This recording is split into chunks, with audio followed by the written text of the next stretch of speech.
Today I'm joined by Aiden O'Brien, who is a Millwall legend, I have to admit. He's played for the Republic of Ireland and a few more clubs in between as well. And Aiden, I welcome you to the show. Pleasure to be here, mate. Pleasure. Thank you very much for coming on. So do you want to start us off then with your earliest days in the Millwall Academy growing up, and obviously who got you into football in the first place? Well, it was obviously a big thing in my area growing up. Growing up in an estate in Holloway Road, we loved football. So that was where the love started. I just used to play every day after school with my mates. And that's where it started. And it kind of fueled from there, really. So where you were growing up, I know that you were born in Islington, right? So London's a really multicultural sort of place, but football is at the heart of it all. And I suppose being in a city, did that give you more opportunities to play football than maybe someone outside? Yeah, obviously in my estate, we had like a little cage. We had a concrete cage pitch. So that was really essential to us all kind of getting together and kicking about together, in the cage every day. And that kind of brought us together and gave us that kind of football community as a estate. And, that really, really helped us and helped me kind of fall in love with the game, really. And it started from there. I spoke to people from, I think it's over 30 countries now, and a lot of the ones in, Europe, like Germany, France, wherever they may be from, they often tell me that playing street football inside of a cage in a really intense atmosphere sort of makes you a better player later down the line in technicality terms and things like that. So do you agree with that? Do you think playing in that sort of environment helps you become a better footballer? Yeah, because it's you can't teach what happens in that cage, It's very off the cuff. You've probably got like 30-year-olds playing against 12-year-olds and 15-year-olds playing against, the ages varies, and there's no age limit. Everyone knows everyone in the estate. So there ain't going to be no crazy tackles or anything like that, obviously, with like 30-year-olds playing 15-year-olds, but it's very competitive. And, you learn to hold your own, and that's what it was like. There was no age gaps in who can play with who. It was just, let's get on that football pitch and let's go and express ourselves. And you learn on the go, really. And basically, in estate football, it's rough and ready, I think that's the best way to bring a footballer up in that sort of environment, because if they want to be a professional footballer, they need to get stuck into challenges and learn how to go around a player, right? That's what it is. And you're playing against people twice your age. And you don't realize it at the time, but it kind of helps you in the long run, because then when you get to a certain age, a bit older, and you start playing with people your own age, it becomes really easy, because you've been playing with someone that's probably twice your age and twice as strong as you, and it becomes really easy, and then it becomes second nature. And then even like the little things like the concrete pitch, like getting out of tight spaces, using your feet, and just teaching yourself little things like that. It all comes natural after a while. And cage football is very, very underrated. Well, Millwall came up for you, obviously the first team that you properly played for. So do you want to talk to us about how you actually got into Millwall? Because you ended up spending 10 years there. Yeah, basically I was playing for my dad's team, local team, that was Islington Wolves, at a place called Market Road. We had a midweek league and a Sunday league. And basically there was a game at Market Road. So it was a night game, had a league game. And then my dad said, look, someone's coming to watch you. I'm not going to tell you who, but someone's going to come to watch you. Just enjoy yourself, do what you do. And just wanted to let you know. I said, no problem. Didn't really think nothing of it. Scored a couple that game. And then after that, my dad said, look, he wants you to come down for a trial at Millwall. It was a Millwall scout. Went on trial, scored on my debut at under 15s, and that was it, really. Just kicked off from there. Wow. I mean, Sunday League to Millwall Academy is quite something. I know, only a few stories that have been like that, but I suppose a scout going to that game, he may have heard about you before, right? Do you think he would have just gone to Sunday League for a general reason, or would he have gone there to just see you? No, I think it was kind of premeditated. I think there was something in it where he actually came down to see me, because my dad told me before the game. So that kind of tells me that he was in contact with my dad prior to the game. So yeah, it was definitely something that was organised, but behind my back, obviously. And then you signed your first professional contract on your birthday. I mean, that's a good way to celebrate your birthday, isn't it? Yeah, it was a special moment. Yeah, that feels like forever now. Wow. It's a special moment. So any kid that signs the first professional contract is a dream come true. And before you sign the contract, obviously there's some sort of meeting with the club. What do the club tell you in that meeting? Do they sort of outline your route into the first team, or is that too far away to even think about? No, they kind of give you a basic, not a basic structure of where they see me, where they see the player, and how they see me getting into the first team and what I can do and how they're going to integrate me in. And they kind of give you a basic structure there and then, and going forward of how it's going to look. You know, whether you can tick these boxes is whether you're going to be going to the next step. And yeah, luckily I just kept ticking boxes at my time at Millwall, thankfully. And yeah, the rest was history. I mean, the debut came against Wolverhampton Wanderers, which is obviously no easy task. The game ended in a 5-0 defeat, but to make your debut against Wolverhampton Wanderers, such a historic club, for a historic club as well, what was that like? Yeah, it was a magic debut. Obviously, the result didn't match that, but coming off the bench, you know, was a very special moment for me away from home. As like you just said, a massive stadium, massive club. Yeah, it was a very, very special moment. Very. And obviously, a few low spells came after that within 2012, that sort of year. And you Yeah. ended up going to, it was 2 clubs in that year, is that right? Yeah, potentially. I can't remember off the top of my head, but if you say a few clubs, then I'll be able to remind you. Was it Stainstown and Hayes and Yeading? Hayes and Yeading, yeah, they were in the same Okay. year. Yeah. Yeah. So talk to us about the one that came first. Was that Stainstown? That was Staines, yeah. Okay. Could you talk to us about the time there? And was that on a semi-pro basis or was that still full time? That was full time, but I only trained because it was quite a distance away, and I didn't drive at the time. They probably needed me to train once, and if that, probably just turn up to games. It wasn't a long loan. I think it was only a month or two. Just getting into kind of senior men's football, getting around the environment, learning what it really means to be a footballer, and how much it means to kind of win and lose on a match day. You know, the actual fundamentals of the game, not just kicking a ball around, the actual real life scenarios and real life things that people have to go through and to actually put food on the table. You know, it was really an eye opener for me, seeing that even though it was at that level, it's still the same principles. You know, whether you're in the Premier League or whether you're in at Stainstown, it's the same principles. You know, so it was a real eye opener for me, and I'm so glad I went on them loans. And Hayes came up next, Hayes and Yeading. Could you talk to us about that experience? I suppose it was probably quite a similar idea behind why you went. Yeah, exactly the same. A bit more playing time there. I got a bit more exposure, but them 2 loans were very. They were very big. It was the beginning of my adventure in first team football, so it was very tough.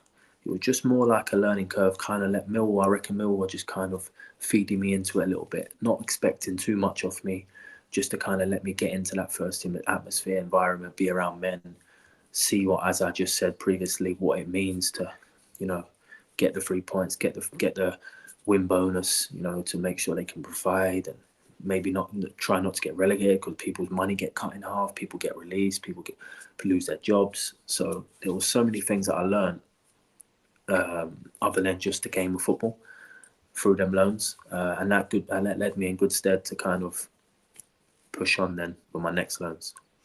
The next contract came in 2014 under Ian Holloway. Now, I think this contract's probably the most important one because that means you've proven something to the club ever since you signed the one a few years back. So to get this professional contract and then play your league debut not too long after, 2014 ended up being quite a positive year. Yeah, it was. Anytime you get a new contract, it just shows that you're doing something right. So you can kind of give yourself a little pat on the back and go, look, you're doing something right. Just keep doing what you're doing, working hard. So it's always a good sign that you're getting a new contract. And yeah, I thank Kenny Jackett for the first deal, and obviously, as you say, Ian Holloway then for believing in me again and trusting me and giving me a new deal then. two massive contracts in my life that really helped me and gave me the opportunity, you know, to really show my stuff, and they believed in me. So I thank them for that. What sort of club is Millwall? Because I know from the outside they might get a bit of, a stick, or there's a stigma around them that they might be a bit of an aggressive club, sort of like that. I mean, for me, I just think they're one of those ordinary football clubs, and I know for you it holds a really special place in your heart. So could you tell us what Millwall actually means for you? Millwall is a family club. That's the best way to explain them. The best way to explain it is if someone was looking to hurt your family, and you were present and you see it happening, you're going to protect them with your life. And that's what the fans bring on the match days. Every single week, they will do anything to protect you on that field. And that's the rapport that the fans bring to the players, and we feel it on the pitch. And that's what gives us that extra boost.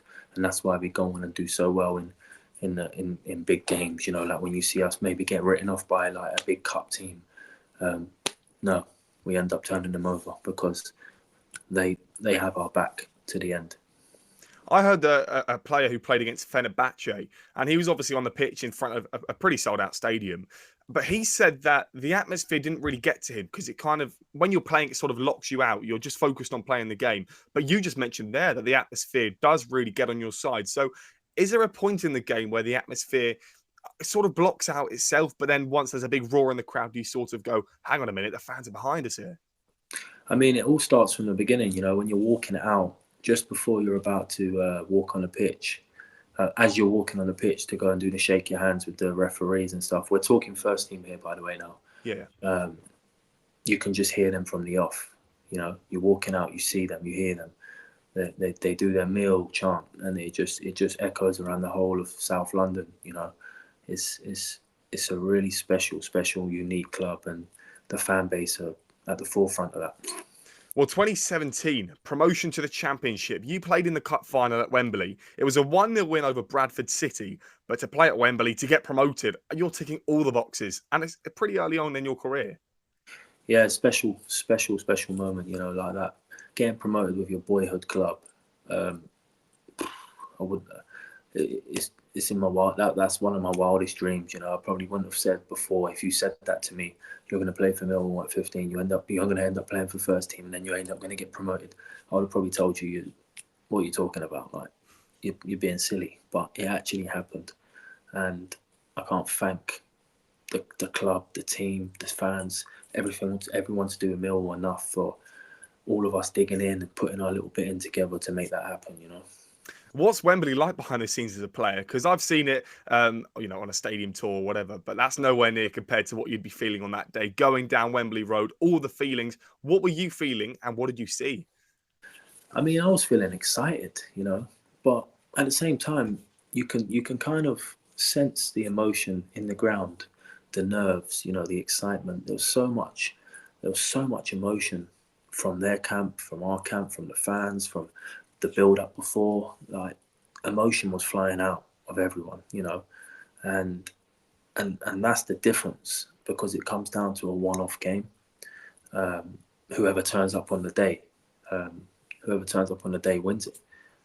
So yeah, just one thing I would say about that is the final. The only thing that's different is I feel like the emotions just spike, and it's whoever controls the emotions the most takes the trophy home.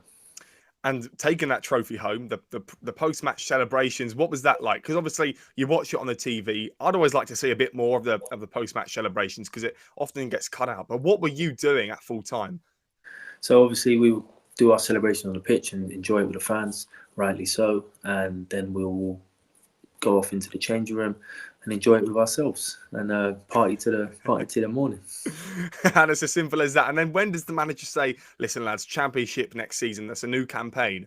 Then when do you start to reshift the focus? Well, obviously you go on holidays, you have your little breaks with your families, maybe go on a lads holiday with the boys and have a little, you know, let your hair down a little bit. And then a couple of weeks down the line, you end up preparing. Then you give yourself a good three weeks to kind of get yourself ready for the pre-season to come. And you were there for 3 more years at Millwall before you left. But before we talk about when you did leave, what was that time like in the Championship? Really good. I really enjoyed it. The quality was absolutely brilliant. I really enjoyed playing in that league. It really tests you. It really makes you bring out the best in yourself. Yeah, I really enjoyed it. It was definitely best league I played in. Yeah, in terms of standard. Yeah, the standard was top notch. So I was going to ask, is there a big difference between the League One and the Championship? Yes, I would say so. I feel like there's a lot of teams in the Championship that have such good quality. You know, you even got teams coming down from the Premier League. You know, there's a lot of quality in that league, and yeah, I do feel like there's a difference. Yeah, I wouldn't say massive, but I feel like there's a difference. Yeah. And what was the feeling like then to leave your boyhood club, Millwall? Before we talk about Sunderland that came up next, what was the emotions like, and how did you leave in the end? Yeah, obviously it was a new manager come in and had different ideas, and he wanted to bring in his own players, and I wasn't on that list. And yeah, it was just one of them things. As simple as that. Like that. Simple as that. Yeah, he wanted to bring his own players in, and I wasn't somebody that he wanted to keep hold of. And what's that meeting like then? Did the manager obviously bring you into his office and he just says it like that, and then I suppose you were then looking for a new club? Yeah, it wasn't as blunt as that, but you know, you kind of get the gist when you're not playing, and you get in the meetings and you're having meetings with him, and he's asking you, have you found any clubs yet? And you kind of get the kind of gist, and you know, it's my club at the end of the day, and like having to leave that club was, to this day, is probably the toughest thing I had to do in football. So yeah, it was tough. And Sunderland, that's the other end of the country. I mean, that is not a bad club to go and sign for, but it was during COVID in 2020. So did that play a part in your move? Yes, COVID. I joined in COVID, which was a bit of a shambles because there was so much stuff going on, and it was a really tough period, you know, to find a club. But luckily, Phil Parkinson at Sunderland took me on, and yeah, that was a good little deal for me there. And that was 2 years you spent at Sunderland. Your first goal against Aston Villa in the under-21s EFL Trophy. Could you speak to us about the EFL Trophy? Because for me, it's one of those competitions which gives the younger players a chance to play a lower league sort of side. But for you as a player, is it just another opportunity to win a trophy? Yeah, obviously it's a bit of both. You know, I feel like the early stages, you kind of let other people get a go and see if you can experiment, and then as you get to the latter stages, you probably start putting your stronger side up. And obviously, you spent until 2022 there, so you were there for 2 years. So just as we were sort of coming out of COVID, but to play at the Stadium of Light, what was that like? Yeah, that was a beautiful stadium. The fans always packed it out. Fair play to them, and they sung their hearts out. So yeah, what a stadium. You got a hat-trick against Blackpool as well in the EFL Cup on the 24th of August. Could you talk to us about that? And I'm guessing you still have the ball at home, right? Yeah, the ball's here upstairs. It was a beautiful day. It was a cup game away from home, and it's just one of them nights for me, you know, where everything kind of just went right for me. And yeah, another hat trick ball in the bank. So I'm really grateful with that match and with the boys that set me up on that night. Of course. And obviously, when you get the ball, do all the players sign it? Do you have to go round to the away dressing room as well? No, just the home dressing room. All the staff and players only. Okay. Yeah. Is that sort of like an unwritten rule then? Everyone signs the ball? Everyone has to sign it, yeah. It's just an unwritten rule. Yeah. Oh, that's cool. I like that. Portsmouth came up next, but you were only there for 1 year. Well, you were there for a few more, but you went out on loan. Could you talk to us about leaving Sunderland? Because you were only there for 2 years. COVID played a part in it. Was it quite an easy thing to say goodbye to Sunderland? No, it was hard enough. You know, I was there for a few years and met some good people, but you know, the manager once again had different ideas, and yeah, then that's when Portsmouth come up, and I ended up starting my career at Portsmouth. You've signed for some really fan-owned, really big clubs that fans absolutely adore. I know Portsmouth is, you know, struggling in the Championship this season, but without the fans, God knows where they'd be. They'd probably be in the relegation zone or even deeper into that. So for Portsmouth on a free transfer, what was it like to go down to the coast, and what was your experience like there? Well, when they came calling, I had blinkers on. You know, I didn't want to be anywhere else. So I really wanted to experiment that project and go there and play for them. And because I've heard so much about their fans being so similar to Millwall, in the terms of how passionate they are and how much they get behind their team, And that's exactly what they showed me from minute one. So yeah, what a move! What it turned out to be. And what was the best time you had there? Do you remember some positive times? Yeah, some great times. Obviously, I scored on my debut. Yeah. That was obviously a massive break point in my Pompey career, because everyone then kind of, takes a breath and stops judging me straight away, and kind of gives me that little bit of leeway and chance to kind of express myself. So I'd say that was the most special moment. When you go and see, a side like Portsmouth where the fans are really close to the pitch, for you as a player, do you hear those sort of personal digs as you just mentioned there? And I suppose you don't really let them get to you, right? Yeah, of course. You kind of pick and choose what you want to hear. At the end of the day, you're concentrating on what you need to do on the pitch. So as much as you can hear it all, you can kind of control it as well. Shrewsbury came up next, and now this is where it might get a bit crazy for people. So stay with us. So Yeah. you signed for 3 clubs in the space of a short time. Talk to us about Shrewsbury then. Again, it's sort of another decently big club. I've seen the stadium before. It's quite a big stadium. Yeah, it's a lovely stadium, lovely fans, lovely town. Yeah, it was the right moment for me to go to Shrewsbury for sure. And what was that like? What was the experience like over there? Brilliant. Can't fault the people enough there.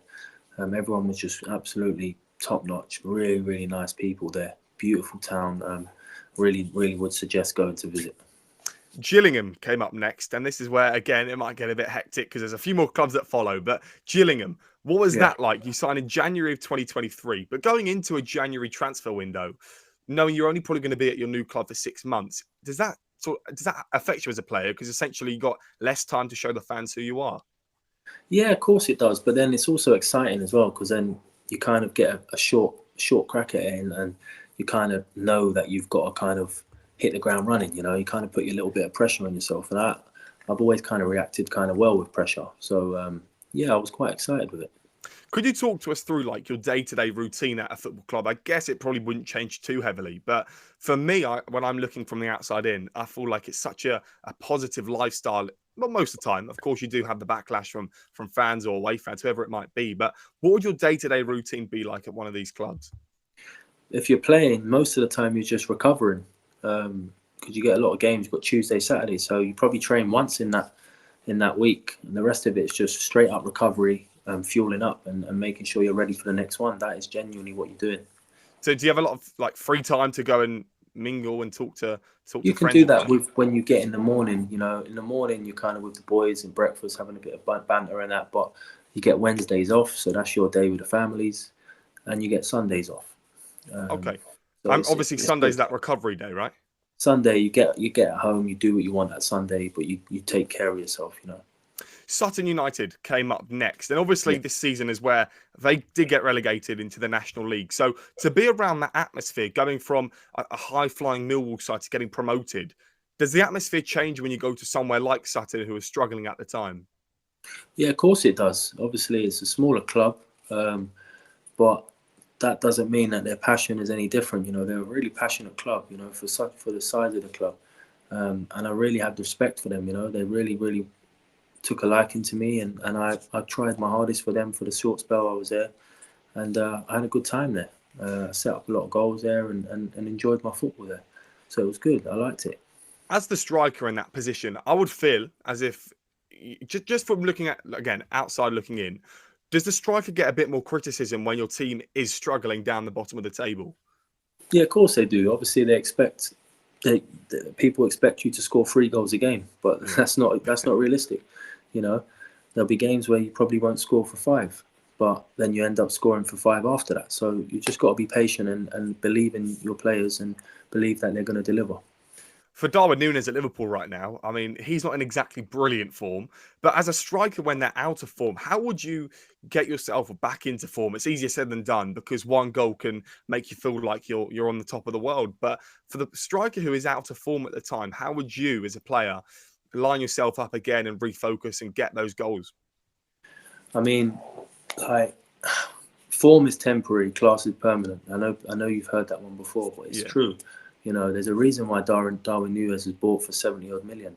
It's because he is a very, very, very good striker, and he is going through a sticky patch, but he's also a very good striker, and he's shown it. So People need to get off his back, and he needs to just concentrate on what he's done to get to the stage he's at in his career, and he'll be all right.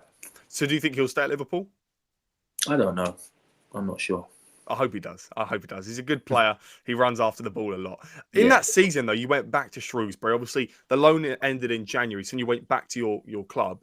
Yeah. Shrewsbury finished 19th in League One, so just avoiding relegation. Again, that was only by a few points. So on the last game of the season, second to last game of the season, what was going through your minds in order to stay up that season? I mean, we were obviously a bit nervous, but we knew we had it in the locker, and we had the dressing room. We had a lot of ability, and we knew in our heads we were not going to go down. So we backed ourselves, and luckily we didn't. You've played in obviously League One, League Two, and the Championship. But again, I'm going to ask you the same question that I asked before. Is there a big level in class between League Two and League One? Not as much as League One, Championship in my eyes. I think it's a bit less of a jump. Okay. And then obviously you were released at the end of your contract by Shrewsbury. Did you feel a bit hard done by to be released? No, because I didn't show my full potential due to injuries and due to other complications, so I was rightly so released. I didn't show what I could do. I didn't even get started there, to be honest. After we speak about Shelbourne and Woking, where you're at now, we are going to talk about your international career. So during these times, you are also playing for the Republic of Ireland. But talk to us about signing for Shelbourne, because that is another big club in Ireland. Now, I think Ireland gets a tiny bit of stick because they're not, in front of thousands of fans in the Champions League and things like that. But for Ireland, they're a really big club. And you ended up winning the league in the season that you were there. And I mean, was it against the odds because you didn't really finish too well the previous seasons, and then to go ahead and win the league by 2 points? Yeah, it's a special moment. Winning a league is always a special achievement in anyone's career, and I loved it there. The fans, once again, very passionate group of fans, and they loved the club, and I really, really, really enjoyed my time there. And as you said, to win the league, is it the same sort of party that you had when you won it at Wembley? Yeah, if not bigger, because the Irish do love a drink. And then obviously because Shelbourne is a really communal club. So was there a bit more of an interaction with the fans? Yeah, they were very approachable. They were very you can kind of meet and greet before games, and it was a really, really, really good setup, and I wish them all the best this year. Am I right in saying that the Irish league's a tiny bit different to the English league system? So, for example, this year is 2025. Next year will be 2026. So it's not 24-25. It's just that 1 year, right? Yes. So it's January. Yes, it is. Yeah, you're right. You're right. So how does it? Yeah. So does it go from January to where does it go? So obviously with Ireland, as we just mentioned, it's just through the year. So where does the season start and where does it finish? So it starts in February and finishes in November. So yeah, you're right. It's one year. So you're playing throughout the summer though as well, right? Yeah, throughout the summer, and your pre-season is in the winter. Bit different. Yeah, that is a bit different, isn't it? But yeah. I would feel like playing 7 p.m. on a I don't know, whatever day it might be. Friday. Oh, is it only on Fridays? Yeah. Okay, but to play Friday at 7 p.m. when it's nice summer night, I think that might be quite a nice feeling, unless it's like 40 degrees. I mean, they do it on a Friday because they know on a Saturday there's a lot more football going on in the world. So they try to kind of single out a Friday night to kind of get as many fans as they can to the games and watching the games. And how big of the stadium was that? I think it was a tiny bit smaller, right? Yeah, they had one big stand and another stand the other side opposite, but they were it wasn't massive, but they made it seem massive with how loud they chanted. Yeah. And you left how long ago did you leave? I left weeks ago, right? In January. Okay, yeah. So I had another year, but I ended up terminating the contract and coming to some sort of agreement with the club because my son was missing me a lot and I was missing him, so I put family first. Yeah, of course. So you were obviously living by yourself out there, right? Correct. Oh, wow. So as a footballer, is it not that easy to relocate the family? I mean, they would have come, but they've got so much going on here. Their life is here. He's got so many kind of camps and clubs he goes to, football clubs, tennis, and swimming and preschool and his house, his family. It wouldn't make sense for me to uproot them both to kind of come out to Ireland to sit with me, to come and watch me play football. You know, it's a bit selfish of me to do that in my eyes. So I tried it on my own, and yeah, I couldn't continue. He was missing me, I was missing him mad, and yeah, family comes first in that situation. In your footballing career, obviously, we're going to talk about the club that you're currently at in a short space of time. But would you regret in your career perhaps not trying a venture in Spain or in Norway or Sweden or somewhere else in Europe? Not at all. You know, I really, really, really loved my time in football so far. I don't regret anything.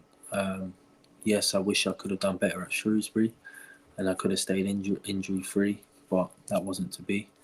But other than that, I don't regret anything, and I've still got years left. So who knows what can come. Absolutely. But going through like a long-term injury at a football club, I know the lower down the leagues you kind of go, the less, what's the word? The less, I've completely forgotten the word, but basically the lower down you go, your contract could be terminated within the season, right? That's basically, you're more insecure the lower down the leagues you go. So to be at Shrewsbury, was your mind just about getting back on the pitch because you're not sure if the club do want to get rid of you because you've just been sitting on the books?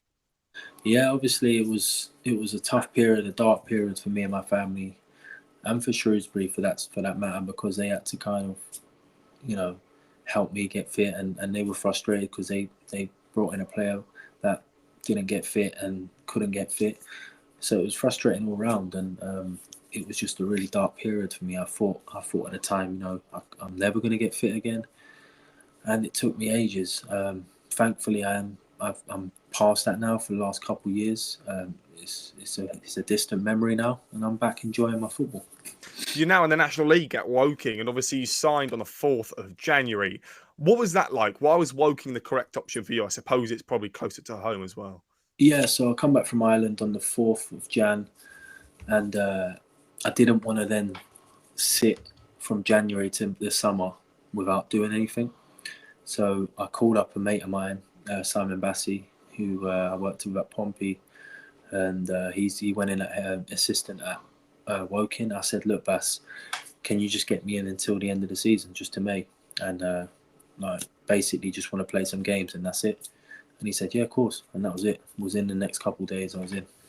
So are you planning to stay beyond the summer, or as you just mentioned, is it quite a short-term thing for you then to go on and sign for maybe a club in League One, League Two? Well, who knows, And at the moment, it's very easy for me because it's very relaxed. Bass knows me, and the manager's good. He plays good football. The boys are really good. I can get home and leave for my home in the morning and get home and see my son and missus after. So it's a very good environment at the club, and I'm enjoying my football, to be honest. So who knows what can happen? I've got to be honest. Who knows? And going in January, as I mentioned before, you sort of probably got to catch up with the philosophies of the club and where they'd like to finish come the end of the season. Where did they want to finish come the end of the season? Because they're currently 16th, and I know in the National League it's a really difficult league. So, what is that like to currently be 16th? Is that above, below, or is that a good expectation right now? No, they're definitely underachieving in my eyes with what I've seen, but we've probably lost 1 in 11. So we are really, really, well, not 11 for me because I've only been there for about 3-4 games, but them prior to the new manager with the new manager coming in, they've probably lost 1 in 11, 12. So they're on the up. So I expect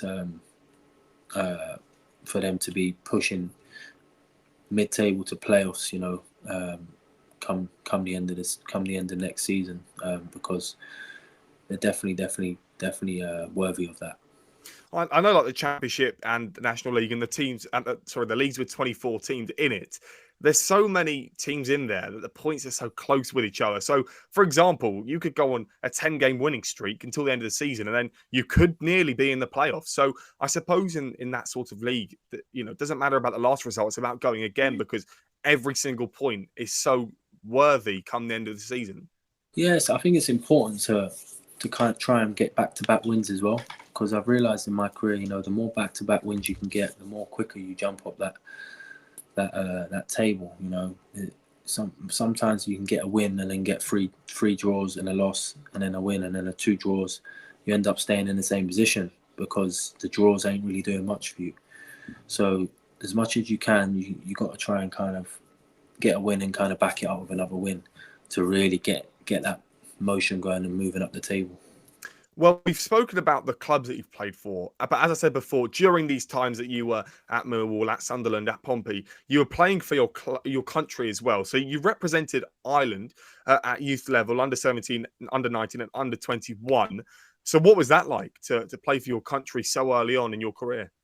Special, you know, that's one of the special, well, it's the most special moment in my career, representing, putting on that green jersey. You know, my nan and granddad, God rest their souls, they would have been looking down on me with the biggest smile on their faces. You know, they were born and bred in Dublin, and they were my heroes. You know, growing up. So that was a proud moment, going through the stages and then ending up playing for the senior team. And what's that like then to get called up to play? I suppose it'd be the same for all the levels, right? To get called up to be asked to play for Ireland. Is it a phone call? Is it an email? Because I've heard that some of them have had emails, some of them have had phone calls. Well, it gets put through to your club. So at the time I was at Millwall, and the club will then contact me and go, "Aid, you've just been put on. You've just been picked for the first team. You're in the squad." So they will tell me. It won't come to me directly. Okay. And do you like that, or would you rather just get told, by the country? I kind of like the process because it kind of lets me concentrate on football and not really worry about what's going on there. So I kind of like the process of just getting a tap on the shoulder or getting pulled into the office and saying, "Oh, by the way, you're in the squad for Ireland, Portugal versus so-and-so," or something. And it's just a little, it kind of keeps your mind, on just the here and now at Millwall at the time, and instead of keep checking your phone, or have I got a text yet? Have I got to, it was but it's a good process. Ireland are so close to a World Cup. I just feel it. They've got a really good team. Obviously, with Kelleher in goal. Obviously, being a Liverpool fan, I know he's going to do really, really well for Ireland in a major tournament really, really soon. But for your call-up in the 2018 World Cup qualifiers in 2017, what was that like? Because obviously, you're in the qualifiers. If you get enough wins, you will be in a World Cup. Yeah, it was. Even thinking back to it now, like to get called up for a qualifiers, it's just surreal. Like, it's just something that I'm gonna die a happy man. Having been able to say that I could just wear that jersey once, let alone numerous amount of times and 5 times. So. Yeah, it was a really, really special moment, especially that first call-up. And you scored in your senior debut against Poland. So, I mean, you score in your debut quite frequently, but to score against Poland is quite something. Yeah, it was once again, that moment. That's my that's the pinnacle of my career at the moment. I've had some terrific moments, and they're for club level, but doing that for your country on your debut. Against, you've got people like Szczesny that was in goal, who played for Arsenal, played for Juventus, he's a top class, world class goalie, and to put one past him and on your debut it's just like a movie, It's just weird. It was so strange, and even to this day, I still don't really look back and really look back and dilute it. I've not diluted it, but I will do when I finish my career. I will do. But to go up against Poland, to get told you're starting, then to score against Szczesny, when you get the goal, what was the celebrations and what was running through your head? Yeah, I ended up, a few tears come out my eyes, and the boys were laughing at me, saying you cried on a pitch, giving me a bit of stick. But the emotions just ran straight out of me. I couldn't control it. It was a bit of tears of happiness for my nan and granddad, for myself, for my family, for where I was at in my career, for the boys, for the team, just a bit of everything. Really, it was a special moment. And obviously, you played 3 matches in the Nations League. For me, the Nations League's a bit of a random tournament to be participating in at times. Am I right in saying that gets you qualification? No, that's its own tournament, isn't it? That's a major that's tournament. the one. Yeah. Yeah. So to go up in a major tournament, which goes onto the cards as being a major tournament, what was that like then to play in the Nations League? 3 games is quite a lot for an international player. Yeah, for playing in 3 games and, as you say, a major tournament is for your country. It's unbelievable. Like, I can't really put it into words how you feel walking out onto that pitch and getting told you're wearing that jersey. You know, it's the most surreal moment any footballer can ever be told, and any footballer can ever do. You know, is to put on their family's heritage jersey. You know, it's a special moment. And obviously, there's been no call up since those run of games. For you, as you know, being the age that you are, you've still got quite a few years left in you. Would you think there could be a potential recall back on the cards? Listen, I never say never in this game. I've seen some very strange things happen in this football. You know, I never ever write someone off in this game. Trust me, I've seen some things where you're like, that is crazy. So yeah, I would say, in my mind, potentially, by being realistic, I think that ship sailed. But as I said, you never know. You never know. You never know, because a few players could get injured, and then all of a sudden you're starting against Portugal in the World Cup, which is exactly. And there's been some stories like that, and I bet we can go through loads of them if we get them up. So I just go and find my feet somewhere and score 30 goals. I'll be wearing that jersey again. Absolutely. Well, I wish you the best of luck with that. Now we've spoken on your career, we always do something which is building you a FIFA card. So it's a comparison to where you think you are compared to people around you.